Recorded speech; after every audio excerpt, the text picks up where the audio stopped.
So this is going to be a series of few lectures where we actually depart a bit from what we're doing so far. So everything we've seen so far was primarily supervised learning, or supervised learning with some, say, weak or weak form of extra supervision, okay? Should this be in form of unlabeled data or in the form of knowing some kind of correlation or relation, let's say, in more structure about seemingly potentially unrelated problems, okay?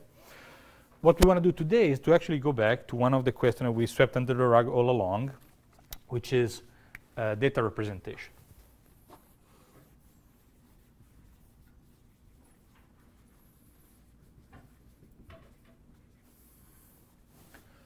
So admittedly, this part, unlike any of this, which even if it's recent, it's more or less, one can make an effort to try to somewhat put in a coherent framework. This is really a much more vague keyword, okay? What is data representation? Well, it can be a lot of different things. So what we try to do here is the first 3 lectures are going to be an attempt to give you a presentation of from more traditional ideas to more modern ideas, at least with the same notation, so that you can emphasize similarity and differences. And I'm going to focus on a subset of potential methods and try to see if some ideas pop out, okay? And then there's going to be other 3 lectures, going to be 1 practical session, and then further, thinking, explanation, speculation of what are the foundations underlying data representation techniques, but especially the emphasis will be on multi-layer architecture, so deep representation, okay? And that part is, again, Tom is going to talk about this stuff, and it's really recent stuff. This is a lot of what we're going to see in this last part is open questions, okay? So today, in fact, is going to be the most, among the topics we're gonna discuss is the one that is most settled, and I'm basically going to review the kind of the classical signal processing perspective on data representation. A lot of it, if you have background in signal processing, is going to just be serving some ideas. I'm going to try to do it in such a way that we pick up some concept that you will see will be important when you move on and try to go from signal processing to machine learning. Okay, so there's going to be basically no learning today. So before doing this, I would like to make just a bit of a prologue to the whole idea of what is data representation, and why is it important? Why, how to put it in the context of what we've done so far. Okay. So first of all, the idea here is that there is a data space, okay, X, and think,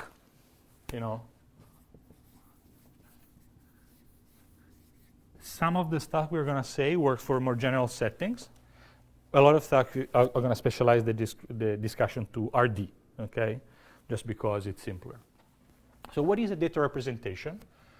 Well, we're going to define it as essentially a pair of objects. We're going to need a map and a representation space, okay? So phi, what we called for typically feature map, is going to be what we call a data representation, okay? It's just a change of name for now, not really much more. What is f and what is phi will depend on the problem. We're going to try to make example. So here, just a number of names. At this point, it's worth observing that, well, first of all, there is often, although this is the one object we're interested into, there is often a kind of a dual object associated to it, a map in some way associated to this, that given the representation goes back to the space, okay? So the typical example here would be, say, f is also rp. Here you're given a point and you send it into a vector in rp. Here you're giving a coefficient.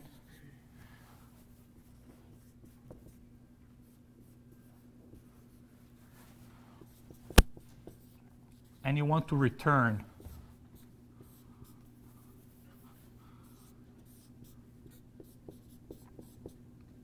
something in the original space.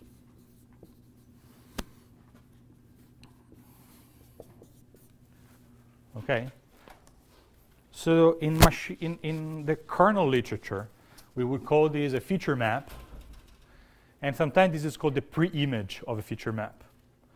is, is what it says, is the pre-image, okay?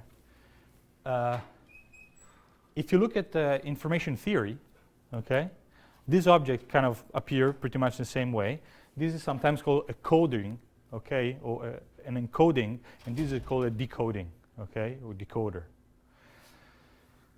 In geometry, you often think things like this, and you call them embeddings. You embed this space in that space, and then you ask questions about properties of this form of embeddings. In signal processing, you also have names. Well, I guess two names are, this is often called the representation, and this is called the reconstruction. Because given coefficient, if you assume that these coefficients are obtained by representation, going back through this operation, you go back to an element of the original space. So you reconstruct, given coefficient, you reconstruct or you construct an element of the space. Okay? And I guess last but not least, a couple of names that are standard in say, harmonic analysis are analysis and synthesis. So here, given a signal, you analyze it through some kind of transform. And here, given a set of coefficients, you synthesize them into a new element of the space. Okay? So this name game is just to tell you that is really, at this level of generality, the concept appears in very many different fields, and all these fields somewhat are related, okay? They somewhat all focus on the idea of building a map like this. So, as I said, what we want to do today is mostly to try to see how one can design representation and reconstruction based on some prior information. Before doing that, we just want to see how this object appeared in our life so far in this course, okay? And basically, what I would like to tell you is that this is a bit more of a say, philosophical discussion, but the idea would be to basically say that you can do supervised learning essentially if and only if you define an object like this in a suitable way, okay? So we like to support this statement that good supervised learning can be done only if you have something of this form. You see there are no labels here, okay? So we have to qualify what we mean by that. So, what about deep networks? They're great.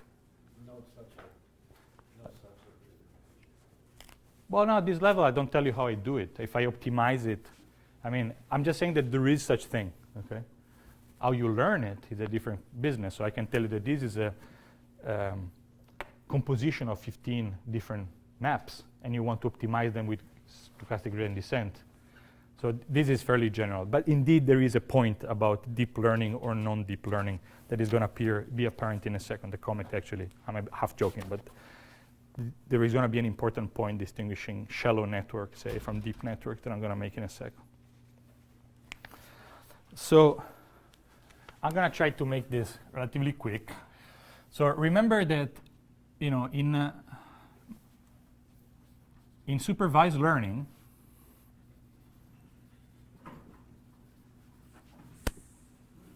the problem is completely defined by two quantities: a probability distribution, fixed and unknown, and a loss function, okay?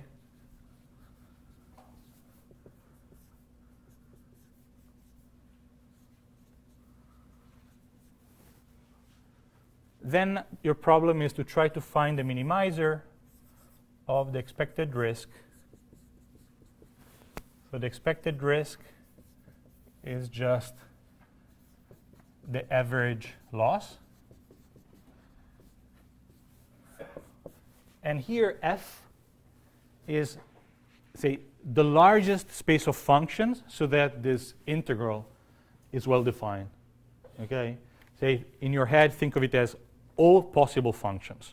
We have to qualify it a bit more. If the loss function is measurable, so if you can take this integral for any loss function, then measurability of F will be enough. So this is the space, more precise, this could be the space of all measurable functions. Okay? But the take-home message here, and for this is the largest space you can work on. Absolutely unfeasible, but theoretically, everything is well defined. Okay? So this is what you're shooting for. If you're shooting for this, for many choices of the loss function, we saw that we actually say what is the minimizer of this. We can write it down analytically. Say, if I put here the square loss, what is the minimizer of this? You thought I was not going to ask questions. Right? Yeah? For a mirror with conditional distribution. And if you take the absolute value? And if you take the hinge loss function?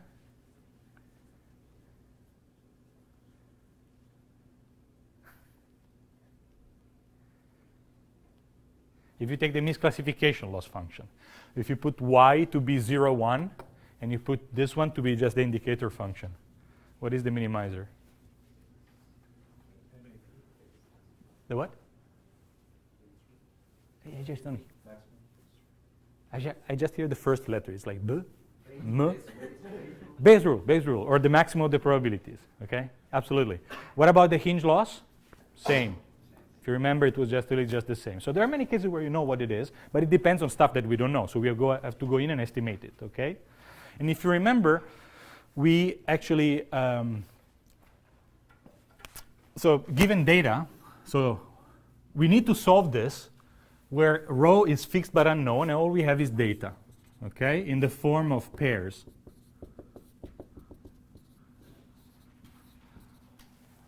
That are sampled IID.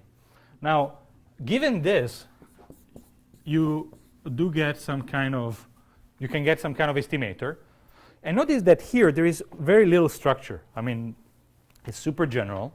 And let's say typically what you have is this will belong to a space H, an hypothesis space. You would like the space H to be large as possible, so that you don't introduce any bias.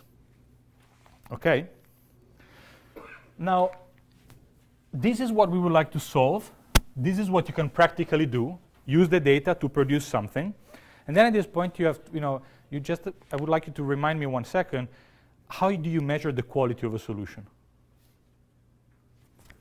This is the original problem. This is your guess. How do we quantify how good is this in solving that problem?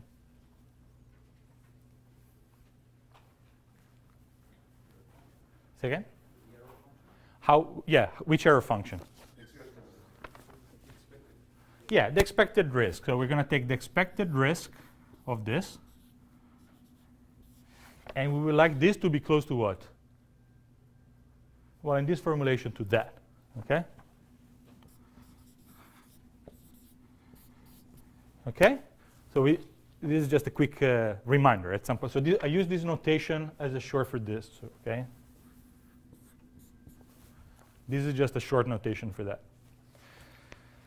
Okay, so we need to qualify this statement a bit more. Why?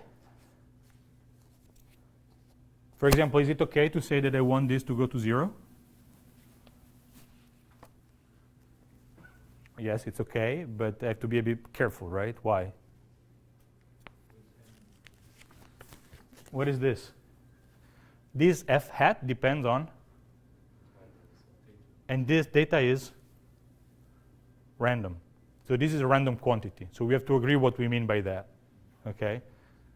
What does it mean that you go to 0 for one training set, for many training set, for an average training set, and so on and so forth? And we already make this discussion. And we said that one possible way to formalize the idea that this is a good solution is, well, essentially is amount to approximately, probably approximately correct solutions, which means the following, that you try to establish something like this. The probability that this can be big should be small. And this should be true for any n, okay, bigger than a magic n that will depend on epsilon, will depend on delta, and could possibly depend. Let me do this definition for h, okay?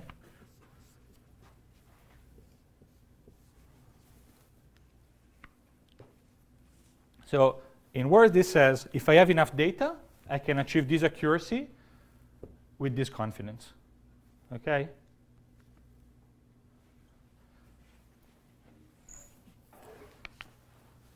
So unfortunately, if you remember, there is a result that says that, as I said, we would like h this to be as big as possible. So ideally, we would like to put here f.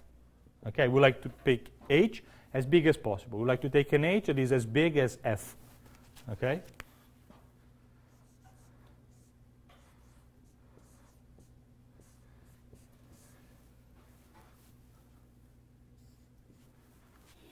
This is what we would like to do. We would like to know how much is this.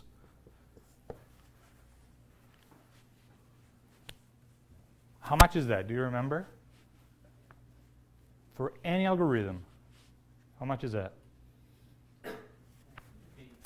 It's infinite, okay?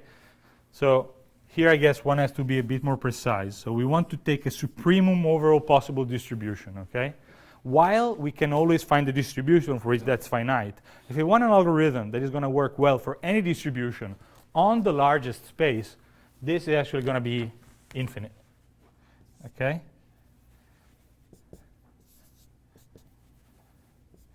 So there's no way to learn a space, okay? There is no way in words to solve all possible problems by finding the solution in the biggest space at disposal. If you do want to do anything like this, you need to take h, which is not equal but smaller than f, okay? Then you can keep on going. This quantity here is called, do you remember what's the name of this? The sample complexity, okay? Is the sample complexity of this class. It tells me how many, given the class, and keeping hopefully a class which is as big as possible, how many examples I need to solve the problem in this sense for a given accuracy and a given confidence, okay? So we've seen this already, so I'm just going to be quickly because we spent a whole class on this. So the take-home message here is, what does it mean that this is infinite? It means that I need potentially infinite amount of data to achieve this accuracy. Where if this is finite, it means that given enough data, which is maybe big, but it's finite, for all problem, for all distribution, I can actually solve this. So if you do hope to, in some sense, learn in finite time, you need to make assumption on the class of functions you're working on. Okay? Do you ring the bell? We spent quite a bit of time on this. So this is the first observation. Learning happens only for suitable choices of hypothesis spaces.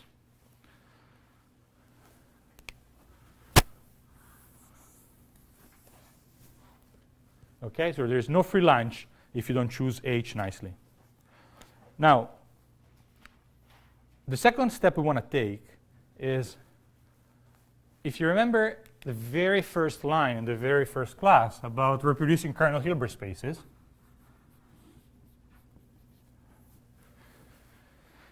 basically there we actually make essentially two statements, okay? We said that in some sense we try to show that under relatively mild assumptions on H, you would get a reproducing kernel Hilbert space. So I want to put here two assumptions, okay, in words. Do you remember what they were? I want to say, if I want an H that is such and such, then I have to look at the reproducing kernel Hilbert spaces. And then I want to just remind you one result. So if I want H linear, not linear functions for now, linear, meaning that you can add objects and multiply by numbers, which it is a strong assumption, but it's hard to do a lot of things without that assumption. Okay? And if you make this assumption, is it clear? And then you make the assumption that, and this I'm going to be a bit sloppy.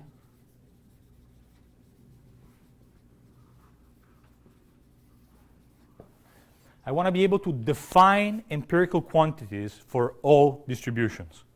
Okay? So I want to make sense of what does it mean to talk about a function at a point. And I don't want this to be specific to a distribution of point. I want this to be true for all distribution because I don't know which one I'm going to get. Okay? So if I want my function or my object to be well defined on points, okay, and I want them to have linear structure, basically, this is the definition of RKHS.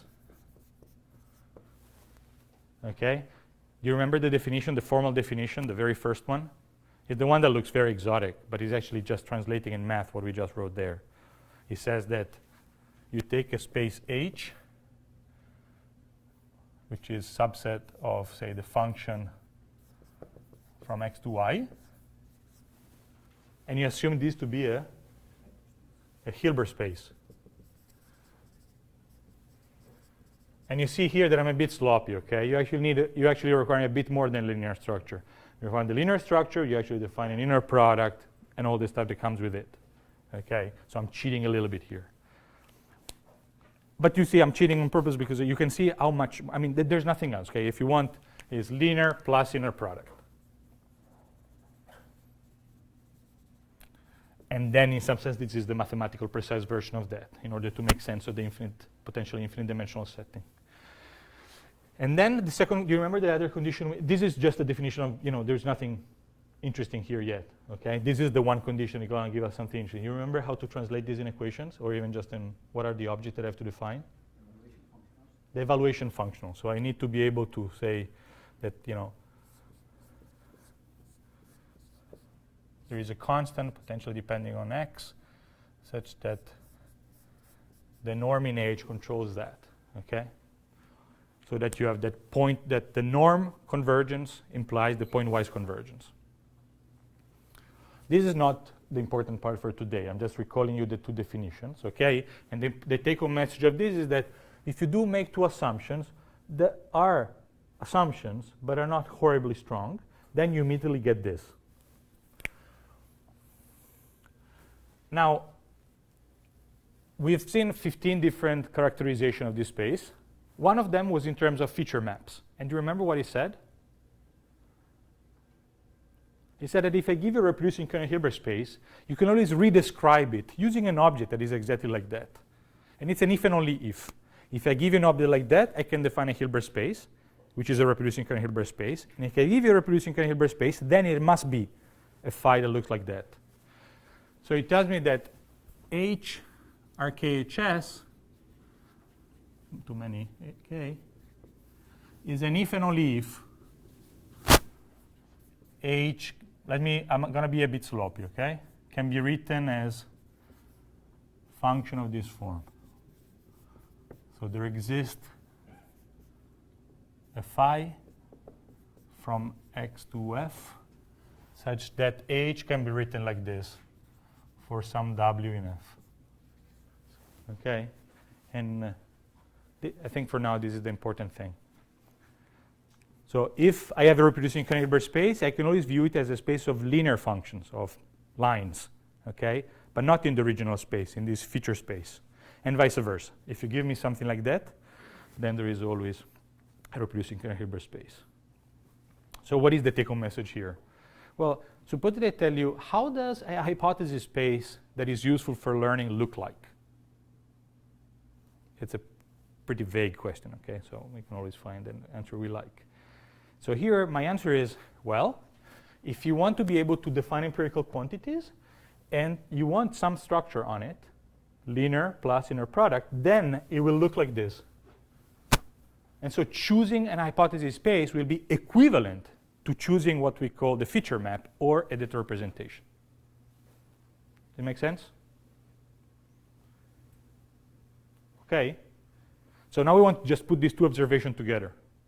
And so what we want to say is learning from finite samples is possible only if we have chosen a suitable hypothesis space, because that's what the no-free line says. But we further assume these two conditions, then choosing the hypothesis space is equivalent to choosing a data representation. Okay? And so I could say that I can learn efficiently from finite sample if and only if I've chosen, well, if and only if I don't know, if I have a suitable representation, which is something that we expect empirically, and this is not a theorem, it's just an argument, okay? To just put things a bit more in the context over there. So in some sense, this is the one equation, okay? So let me rewrite it.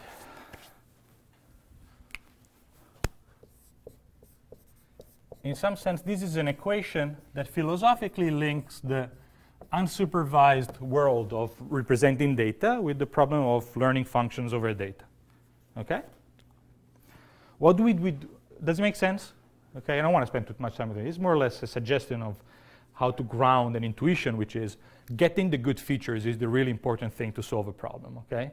Here is kind of grounding this intuition in a couple of results. And making this a bit more precise is an exercise. But the point here is, what have we seen so far? How did we proceed? How did we build algorithm? Well, we always, one way or another, look at a structure like this, and we assume this to be given. Okay? This could be given by the choice of a kernel. This could be given by a choice of a dictionary, of a union of dictionary, of all kinds of fancy ways to define it. Okay? And then, so we actually thought about how to learn these coefficients. Regularization of Tikhonov, early stopping, sparsity, exploiting structure with multi-kernel learning, multiple task learning, and so on and so forth. Okay? So what we want to do now is take a step back and think a bit more about this and see where it can come from. Okay? So this is kind of a little prologue to the whole discussion. The take-home message from this is really data representation, which is essentially an unsupervised concept, arises naturally in the context of supervised learning if you want to learn from finite resources and you're willing to make some assumption on the structure and the hypothesis space. Okay?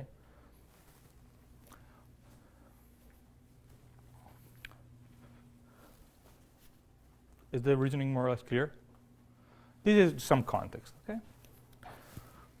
Fine? Can I delete?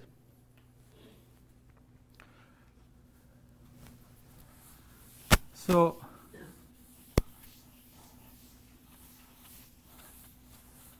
notice that this doesn't say anything on the way we want to put together these ingredients.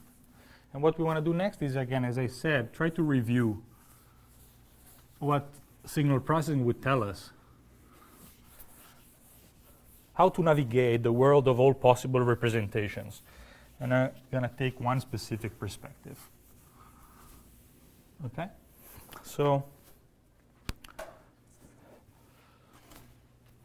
the very first example, so most of what we're going to describe today is going to be given on the idea that if I give you a dictionary of features, okay, and then we build representation in some way. So let's see how. So the very first example is take X to be RD. Okay, let me do a little list, okay? So, let's do this. Take X to be RD, and then assume you're given a certain amount of element of X, okay? And you want to use this element to build the representation phi. And we want to understand different ways of doing that. Okay? So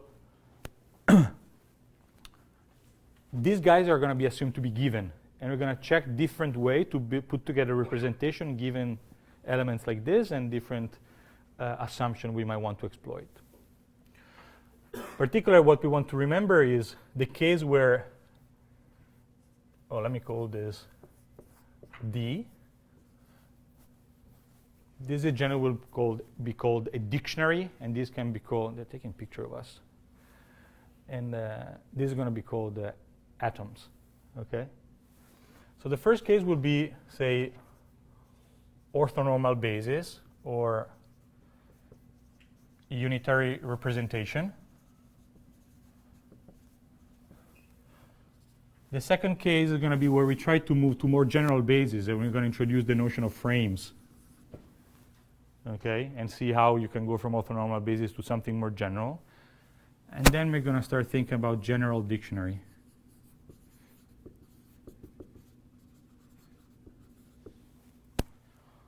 And then I'm going to discuss briefly randomized embeddings and how they relate to this story.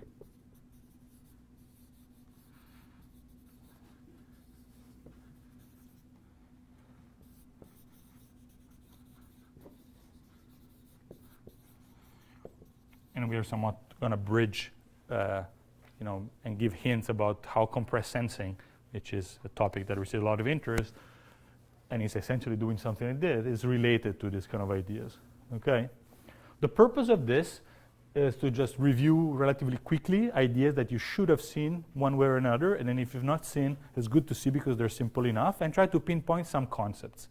When we move on from design, okay, so this is going to be data representation by design. We're going to move from this to data representation by learning. We're going to see how some of these ideas will carry on to that setting and inform the way we want to do learning. Okay? So the first step is this. It's going to be more or less an exercise. So suppose that you're given a set of atoms, which is an orthonormal basis. How do you define a map phi?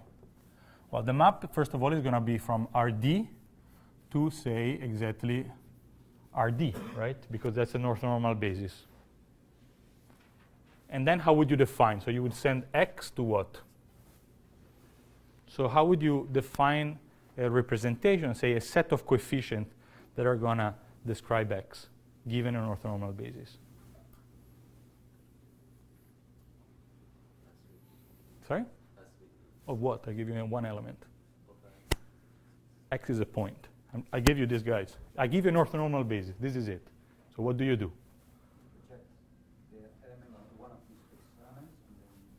So you take X, A1, this is one number, then you keep on going.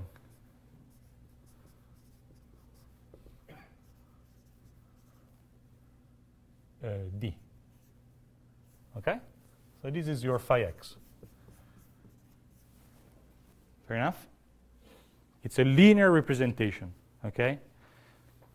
So let's make a few observations. So what I'm going to say now, again, is just, I just want to pinpoint, let's make quickly a few observations about this. Then we try to move on and generalize it. What kind of representation is this? Well, it's just the action of what? Of a matrix. So it's a linear representation. The map phi can be effectively identified with a matrix. How many rows or many columns? Good, you're awake. D rows, D columns, okay? Fair enough. So how about the reconstruction? How would you reconstruct? I need to define a phi, okay, that also goes from RD to RD. But this one, given some vector of coefficient, is going to return a vector X. How do you do that? Or if you want, if I give you this set of coefficients, how do you give me back X? Multiplied by the inverse of the matrix. So like vector conjugate transpose. So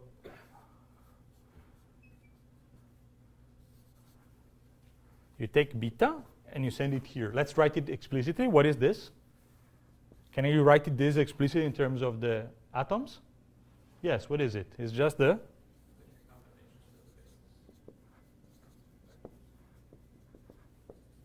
just this, okay?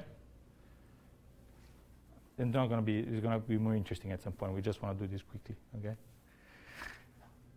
So, is this a good reconstruction? Why? Well, because if you take a point, you apply the representation, and then you apply the reconstruction, what do you get?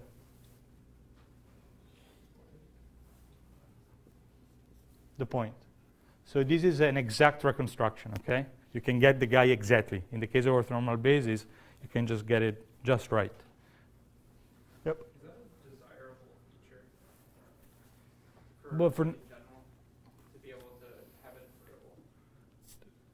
To have To have an invertible representation. no. So the question is, this thing we just discovered, which is that once you make a representation, you can go back exactly to the original. Is going to be a good feature or not? Is going to be a desirable feature or not? The answer is really open, okay? But what we're going to see on Wednesday is that in fact this is something like this is really taken as the basis to do learning. Reconstruction is going to be one of the couple of principles that people actually took to design learning algorithms, okay? And then we're going to discuss a bit whether this is a good idea or not. For now, we just want to record some facts and see how this will inform learning later on. But the question is very legitimate, okay? Particularly because what's hiding behind the question, which again, the question is reconstructing the data important, okay? Let's discuss this 1 second. We're going to discuss it a couple of times. So what do you think? Is it important or not? Well, say, why wouldn't it be important? There is a good reason to say, I don't care about this at all. So we started thinking about supervised learning, okay? So if you're thinking now of a classification problem, you could say, well, if you give me data, I just want to look for cats and dogs. Why would I want to reconstruct a cat? Sure, if I can reconstruct a cat really well, I might be able to recognize that it's not a dog, but maybe I'll need much, much less, right? So this is kind of an ongoing discussion whenever you see reconstruction. Is that needed? You can say, well, no, if I'm looking for cats and dogs. But then I can say, well, what if I don't tell you that I'm going to look for cats and dogs. I'm just going to tell you that I'm going to look for stuff, okay? Maybe animals, but I don't tell you which one, or maybe just objects. Then, people look at reconstruction quite a bit because they basically say, well, if I don't know what I'm looking for, I might just try to reconstruct. So don't lose information, but try to compress it in some way, try to squeeze it a little bit, okay? So as you'll see, the moment we move on from design to learning, people use reconstruction plus constraints as a way to learn in an unsupervised fashion, okay? There is really a demarcation of whether the moment you do learning, you're going to have labels or not. And if you don't have labels, reconstruction is arguably one possible way to try to go for it, okay? And again, this is more food for thought than firm statements. So back to this. So this is extract reconstruction. Okay. Suppose that now I take my representation. Okay, let's get there in 1 minute. So suppose that you say, well, I don't care about reconstruction, but I would like things that are similar to be close. Okay? That seems like a reasonable statement. Because if I want to do something like nearest neighbors or something that is based on locality in some way, it seems like a good idea. Okay? So one very natural question is to ask, okay, if you map 2 points with my representation, how far they will be with respect to how far they were in the original space. Okay, so let's write it. We're asking this question. Fx minus fx prime norm. Okay? How much is this? For the orthonormal basis. How much is that? Same as what?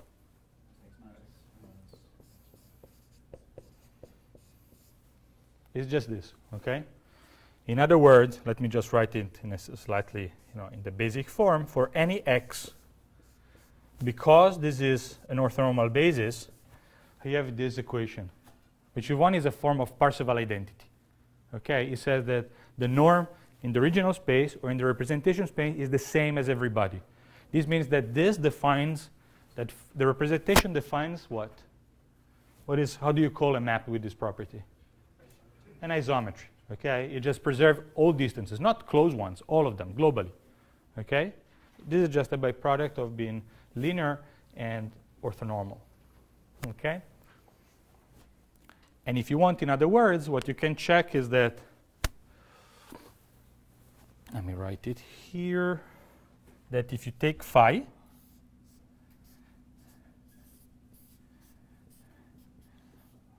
this is just the identity. We actually rewrote the same thing twice, okay? This is the exact reconstruction tells us that this is the identity. And the second property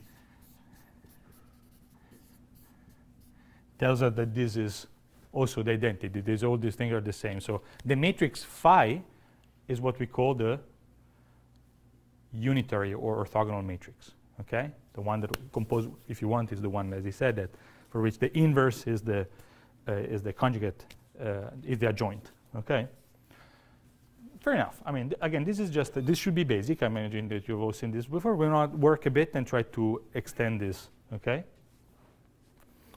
So what are examples of orthonormal bases? Well, you say canonical basis, for example. Okay?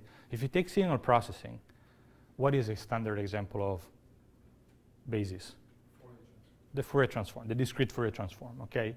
Let me not write it down. It's going to take a few minutes, and that's not what we want to do. But when would you use Fourier transform? Well, if you Fourier transform is sum of sinusoids and so on. So if you have the idea that signals are well described by harmonics, and for example they are band limited, they have energy only on low frequency, and so on and so forth, that's a good idea. Okay. But is Fourier basis always a good choice? No. Okay. So how do you choose that? Well, we are back to the problem we were before, right? It's fine. We're defining representation, but we still have to say, what do you do here? And here we're going to play a little bit of the same game we've been playing so far. We're going to try to give us more room to choose this guy. Okay? The nice thing is that you see, if it's an orthonormal basis, immediately you have a bunch of things for free. Representation is just the action of a linear map. Reconstruction is just the action of a linear map. And you have norm preservation, distance preservation. Okay? It's all for free. So one question is, okay, if I allow myself to use more general set of atoms, which would be a good idea because it will bring me room to choose, more complicated explanation of my data, how much am I going to lose? Okay? That make sense? So frames are one example of how to still be generalize this notion of orthonormal basis quite a bit and still be able to do pretty much what we've been doing here. So a frame is a set of elements, A1, AP, but they have the following property.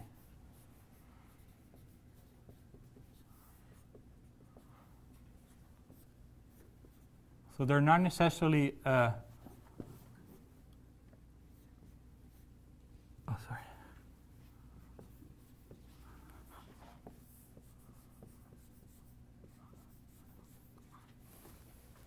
Okay? Let's think 1 second about this. So we want to define the representation exactly as before. Okay? So I don't rewrite it. It's just going to be this one line.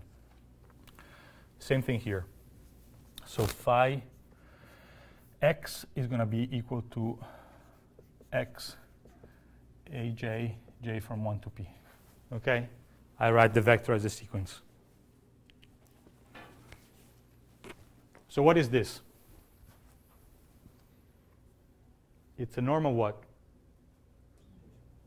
Of the representation. Okay, so let's rewrite this. What I wrote here is that phi x, look at this one line here. Okay, of course it doesn't matter. So this says that phi x is equal to x. This says that it's not equal to x, but almost.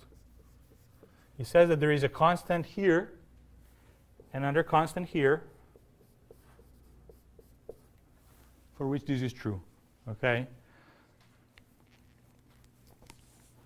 So we take a relaxation. This was a byproduct of assuming orthonormal basis. Now we relax this and take it as a definition of this set.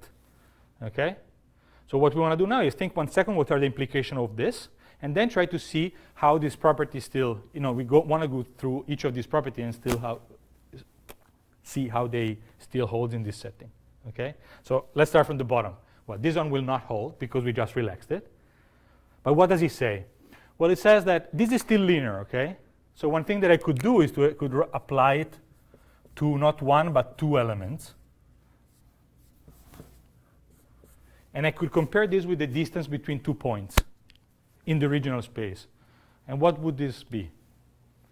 Well, if 2 points are close, then the representation are also close. Okay?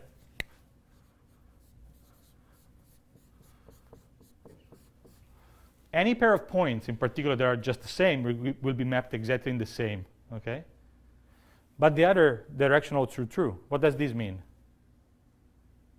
Well, if I have two representations that are close, it means that the 2 points were really close in the original space.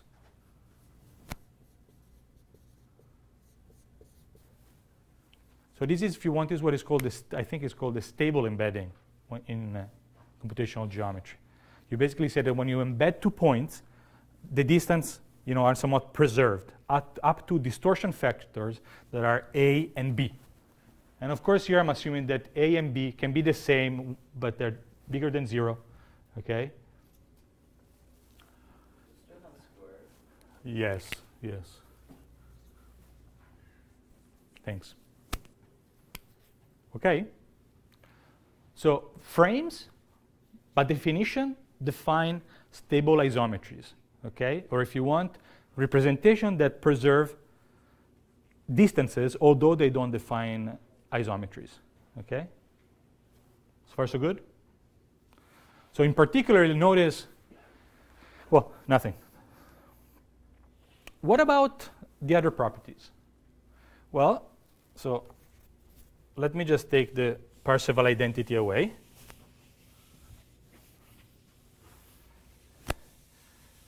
We want to discuss reconstruction. So before doing that,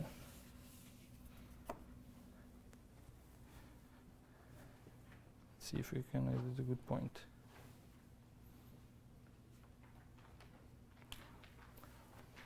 Let's make one example, okay? One of many. So the particular case where there is a particular case where you can choose A equal to B, okay?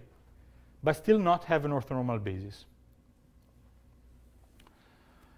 One example that we made several times, what is an example of frame that you might think of?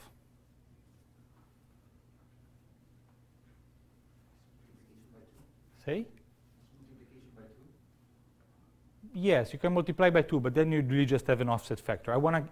So the goal here, the keyword that I didn't mention yet is overcompleteness, okay? What you want to do is to want to go beyond the dimension of the space. You want to have multiple ways of writing an element, because you might hope that by having this larger set of atoms, you might find a better description, okay? Overcomplete means typically that you need, you use more, you start from more dictionary elements than what you might actually need, strictly speaking, okay?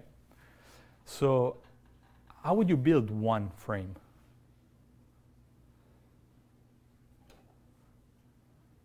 What comes to mind?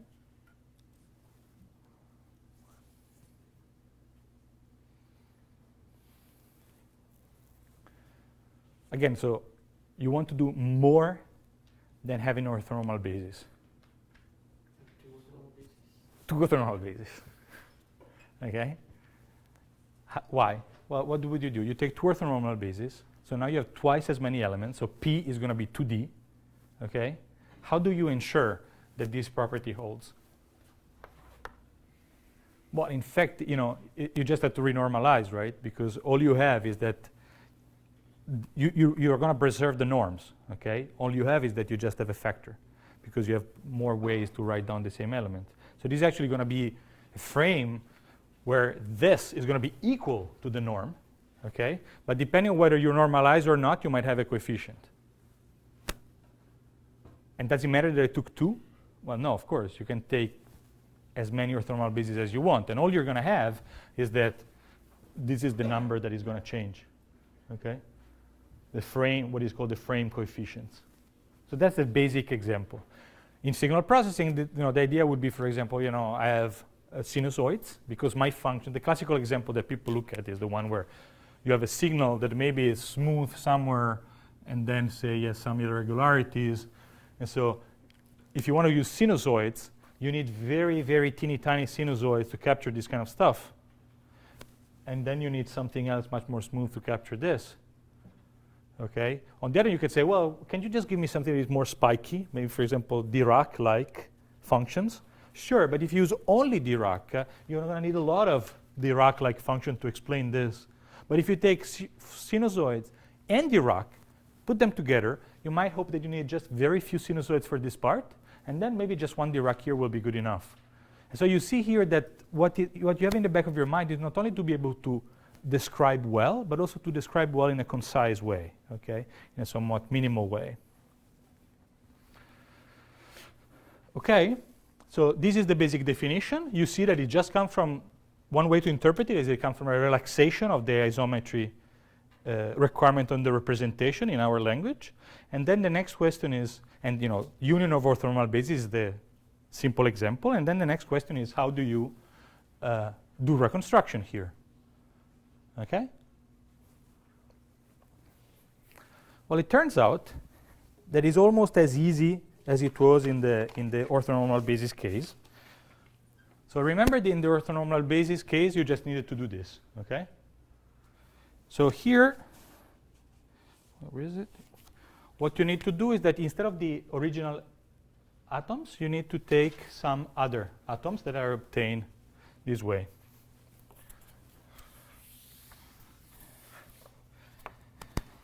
So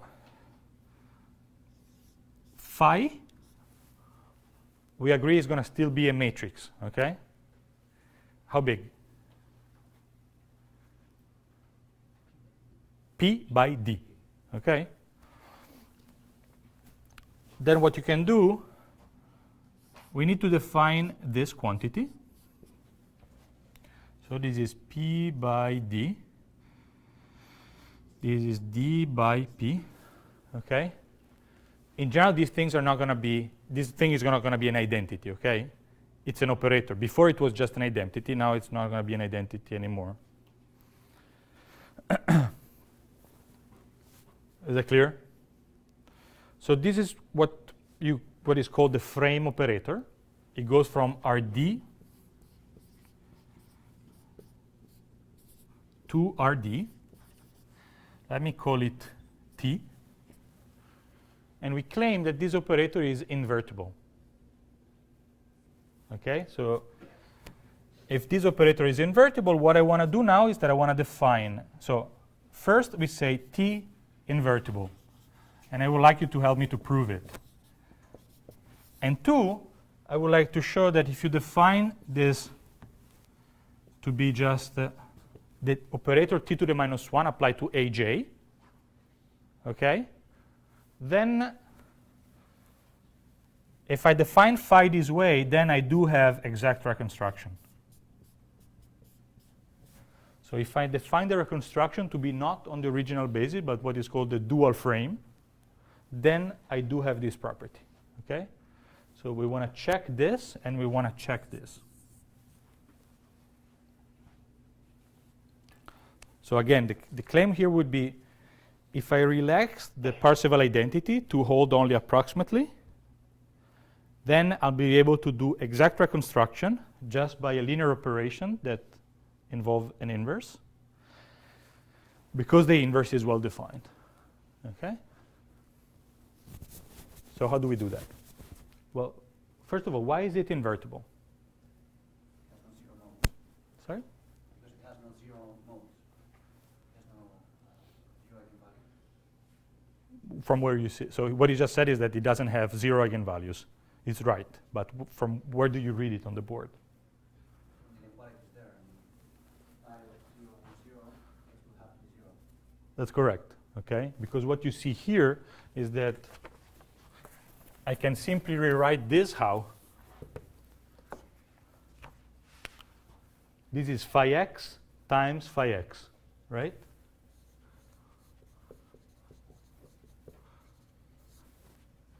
But this is linear. So now I can just put it there.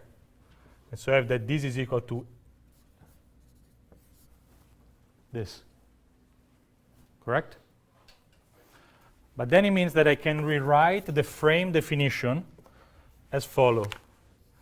Take the ratio between txx and x squared. Then this is going to be smaller or equal than b, but also bigger or equal than a. You agree? Do you remember how this is called?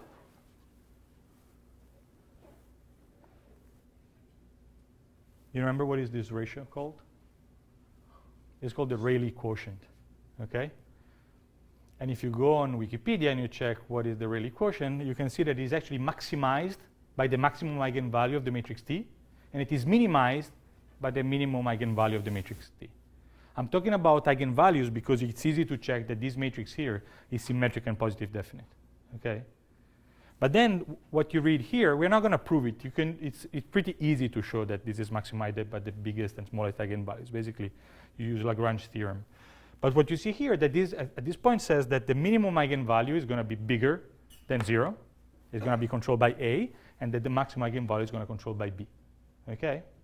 So we can consider the inverse because it's just bounded. Okay? Remember that the norm of the inverse is bounded by the smallest eigenvalues of this guy. Okay?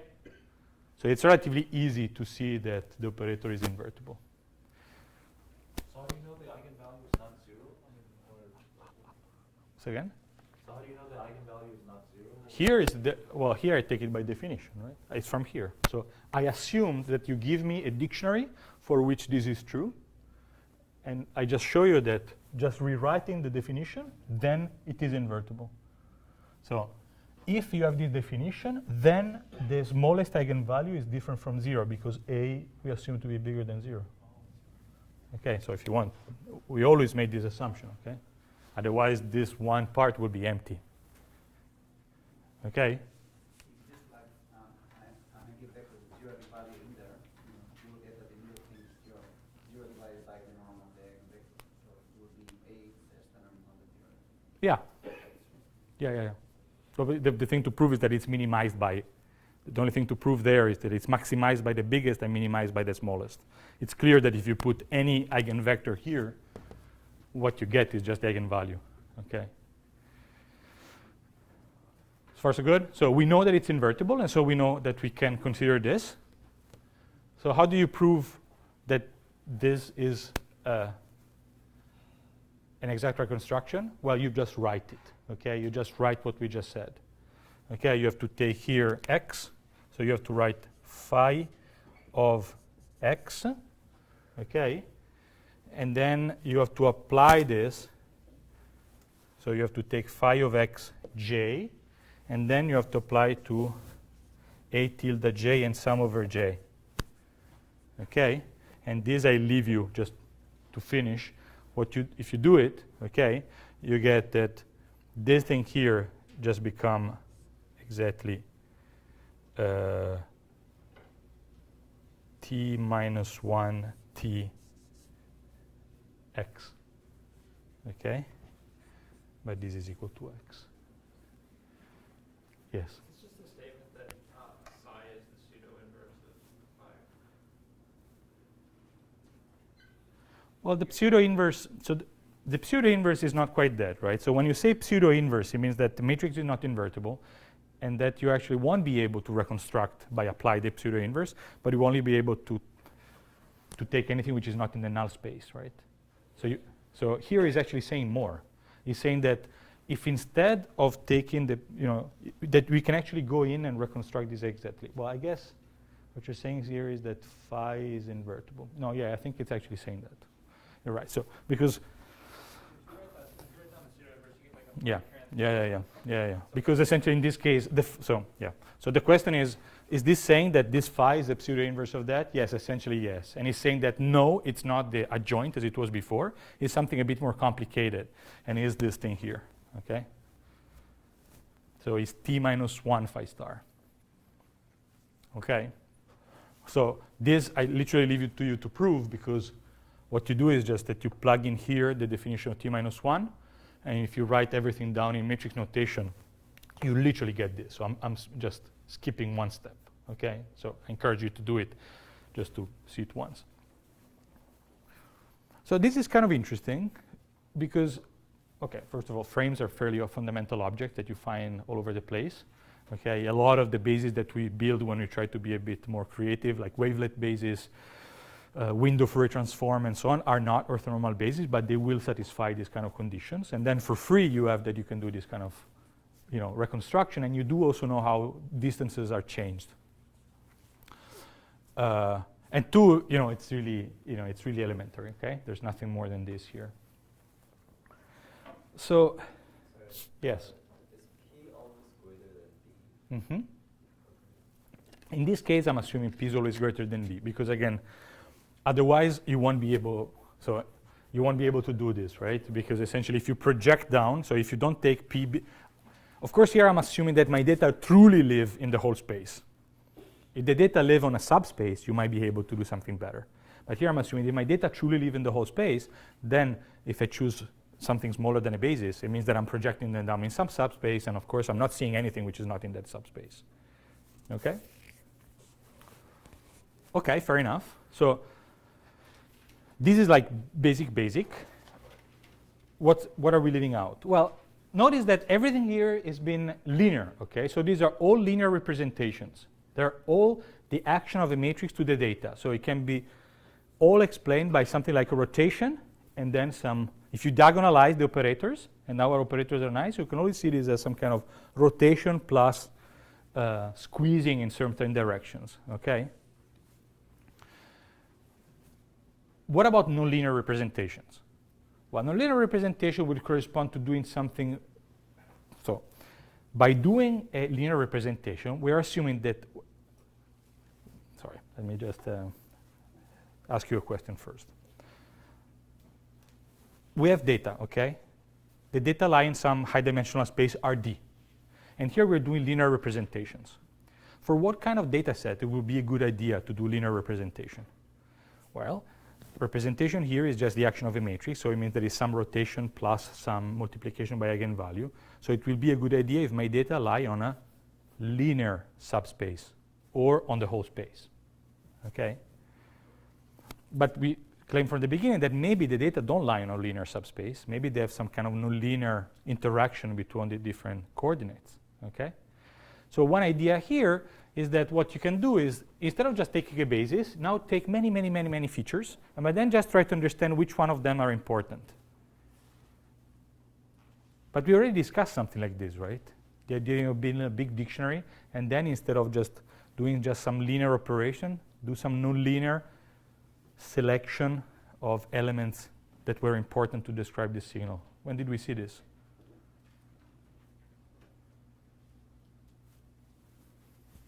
In which line of that list? Was it online learning? Oh, it was sparsity, right? So we took a dictionary, we actually take this to project the function. So we could do the same idea. And so whether it's just an orthonormal basis, whether it's a frame, what we can do is actually consider something slightly different, which is just basically defining some form of nonlinear reconstruction. Nonlinear representation.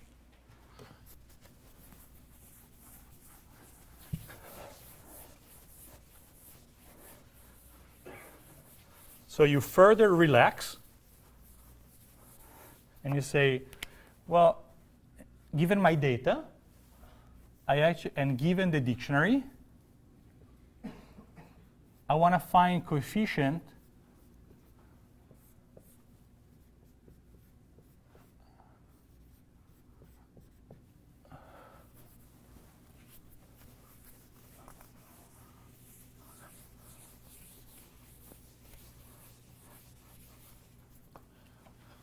I want to define phi x to be the minimum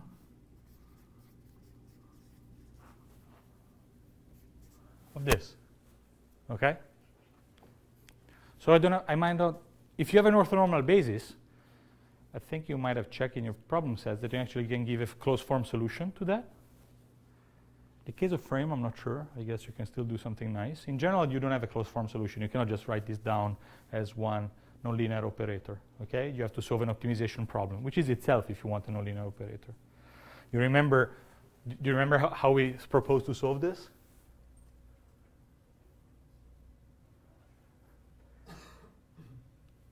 So in general, you don't have a closed form solution. How do you find the solution to this? Proximal forward backward was the keyword here. So you take the gradient of this, and then each time you project, or if you do soft thresholding imposed by this, okay?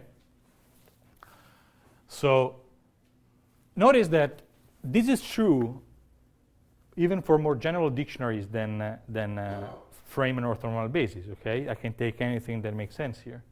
and I'm going from linear to nonlinear representations. Is it going to be, okay, so how, given this, how do you reconstruct? Well, I don't know. The natural thing to do is that given, say, the beta, okay, that solved this, I could just take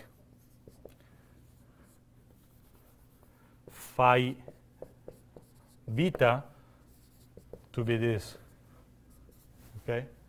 So say if you give me a beta star,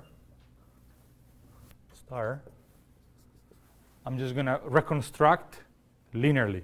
So here the encoding, the representation will be potentially nonlinear, and the decoding would actually be linear, okay? Is the reconstruction going to be exact?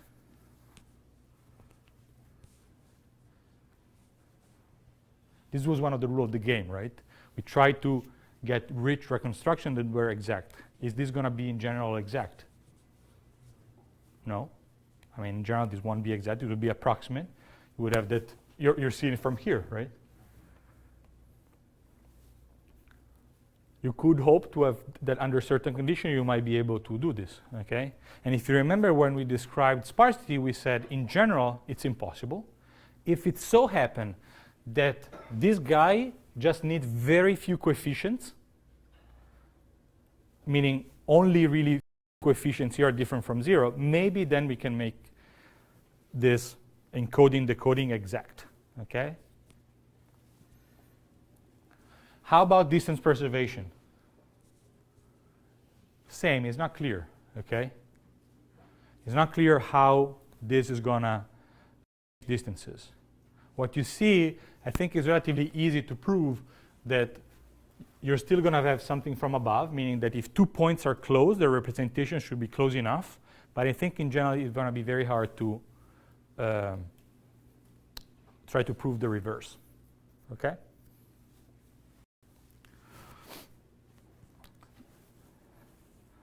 To some extent, the whole field of, compressed sensing is devolved around the idea of how to define large set of atoms, defined in such a way that taking this kind of representation, you can still have very good reconstruction, okay?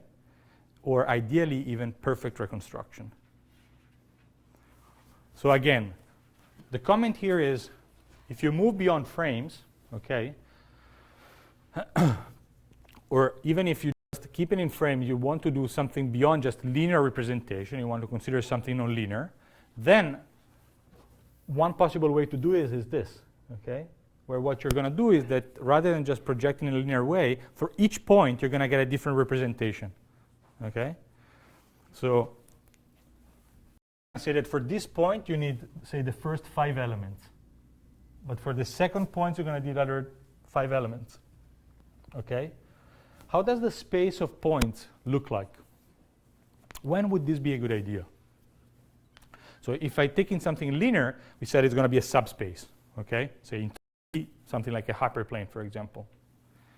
If I use something like this, how is the space of point look like? You see what I'm asking? This nonlinear representation would be good for certain class of signals, of data.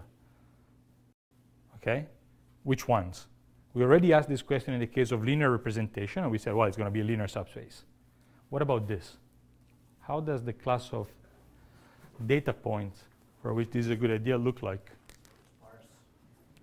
Sparsely distributed data points. Sparsely distributed. Let's give you the whole distribution of data.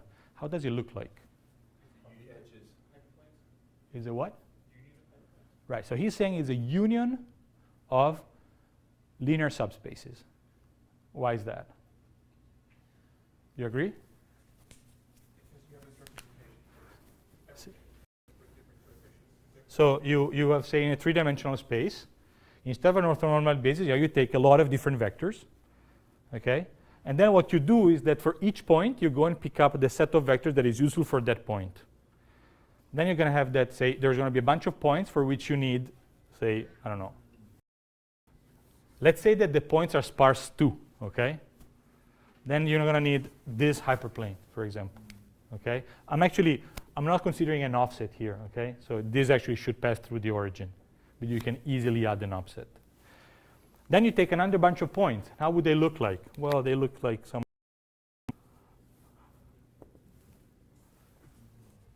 hyperplane.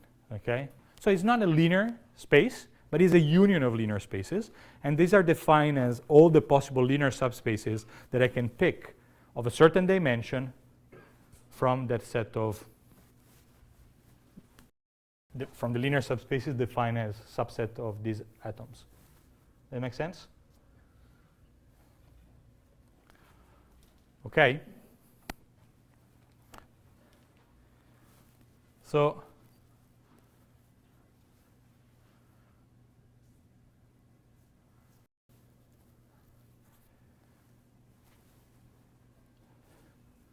what do we see so far?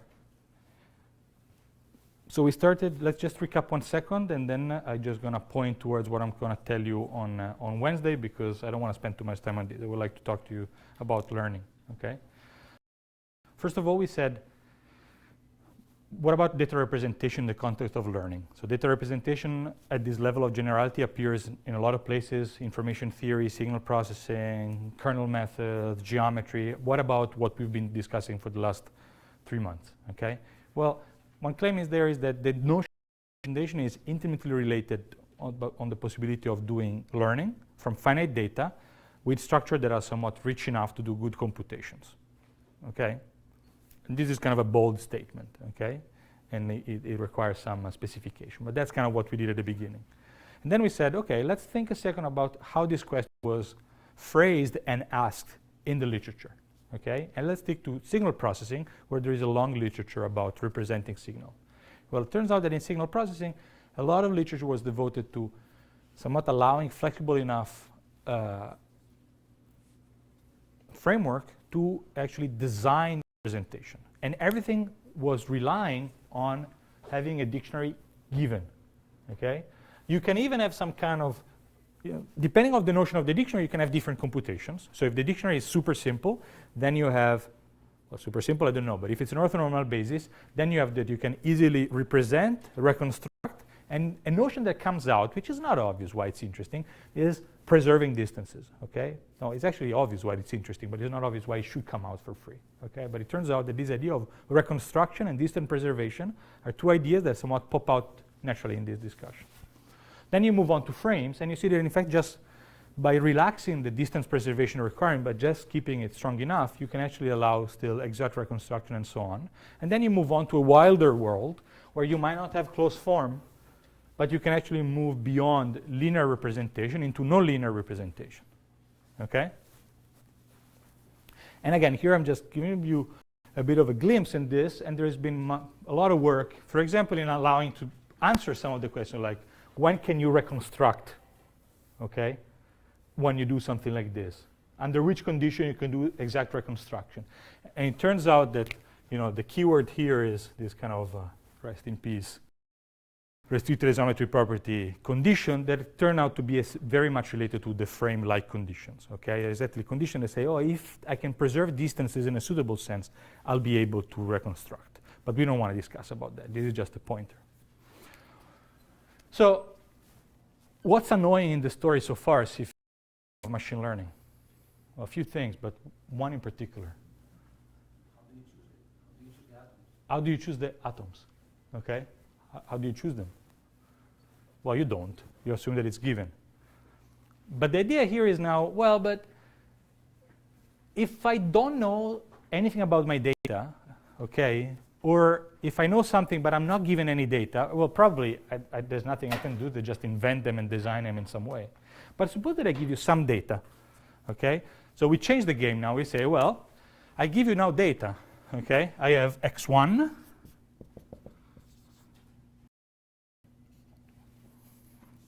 xn. Now, if I tell you that I also give you labels, okay, then I change the game a bit, because then say, well, I'm going to try, I could try to find the dictionary which is the best to predict, okay? So well, you would try to write down an objective function where you see the dictionary as a parameter of the problem, and you would try to learn it in some way, to optimize over the dictionary too, okay? But what if I don't give you any labels?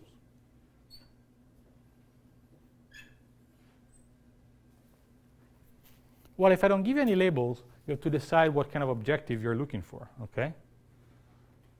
You cannot try to optimize prediction in any way. What could you do?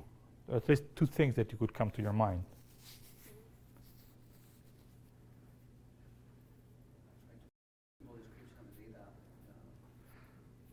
Sure, but simple is one.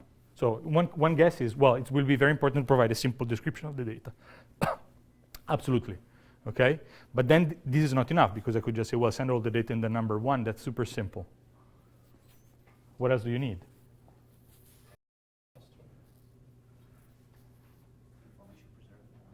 Information preserving, but we actually discussed this already, right? What is the word that we used? Reconstruction, okay? So one thing you can say is, well, you know, if you give me labels, now you're going to have that you have a W, then you're going to have a representation that depends on a dictionary, okay? And you could try to do something like this. And you could try to learn both W and D, okay? Under which assumption? Is it a convex problem? Is it not a convex problem? These are all interesting questions, but you need labels to do this, okay? Suppose that I don't give you labels, then you could try to do a similar thing, but where you say, well, what I'm going to do, let me write it here. It's basically saying, I like this. I want to do something like this. So I want to do something like X. So let me just write it this way, okay? Sorry, I called this. So phi is a matrix, okay? It's the dictionary matrix. Too many phi's here. Well, let me call this the dictionary matrix for a second, okay? Just to avoid confusion. Then basically what this says is try to given a dictionary, try to find a good beta, given some assumption. Beta has to belong to some set. For example, the set with small L1 norm. Well, the idea here is that you'd like to learn the dictionary too. Putting this one is also in some set K prime. Okay? So this is what we want to discuss next time. Okay? So the idea here is, if instead of telling you what's a dictionary, I give data, then you can try to learn the dictionary. How? Well, you try to, on the one hand, reconstruct the data faithfully. Again, if you have labels, you could just try to rephrase it as a learning problem, okay? But if you just have unlabeled data, you can just do something like this. You can try to find faithful reconstruction of the data. I already gave you an example of what you could put here for L1, for example. And of course, here we restrict the registration to L1, but you can think of many other assumptions, right? But now the question will be, okay, but what do you do here? Okay? And how do you solve this kind of problem? What kind of computations are entailed by this kind of? What is the simplest assumption, following the discussion we had today, what is the simplest assumption you can think of putting here? If you answer, we can go.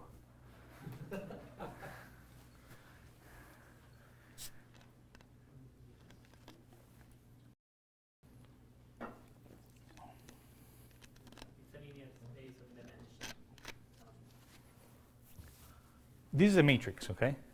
So you want to say that the matrix is? I want a condition on a matrix. What kind of condition I should put on this matrix? Okay. So he's saying we put a rank. That's a reasonable assumption. This is one we could put. I gave you a hint because I want to tell me one example. Get me thinking of what we discussed today. Okay. What kind of dictionary we discussed? We discussed 3, right? What was the simplest one?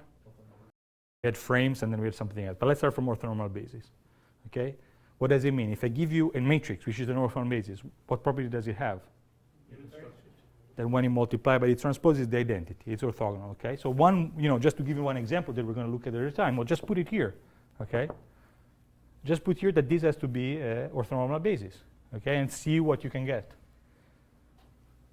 If you put here orthonormal basis, and if you put here L2 instead of L1, or in fact, this you just let be any vector, this is PCA, okay? PCA is just a special case when you learn a dictionary, which is an orthonormal basis. Put here to be any matrix, and you put this one to be L1. This is going to be what we call sparse coding, okay?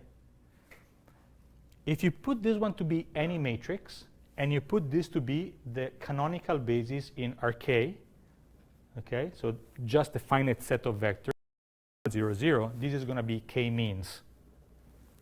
So just by changing, what we're going to do next time is that we're going to play around with these two, and we're just going to recover a bunch of different algorithms from a dictionary perspective, dictionary learning perspective. Okay? All right.